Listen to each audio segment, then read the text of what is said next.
राजापूर तालुक्यातील माडबन आणि विजयदुर्ग परिसरात रात्री समुद्रात स्फोटासारखे आवाज झालेत। खोल समुद्रात 20 नॉटिकल माईल मधून स्फोटासारखे आवाज आल्याने परिसरात भीतीचे वातावरण पसरले।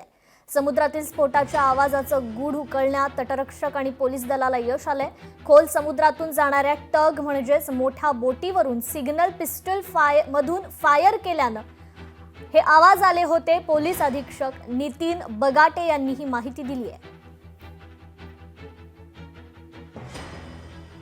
आज सकाळी अशी माहिती मिळाली की रात्री तिथून एक टग चाललं होतं, मोठी बोट, आणि त्याच्यामध्ये त्यांनी सिग्नल फायर केला होता।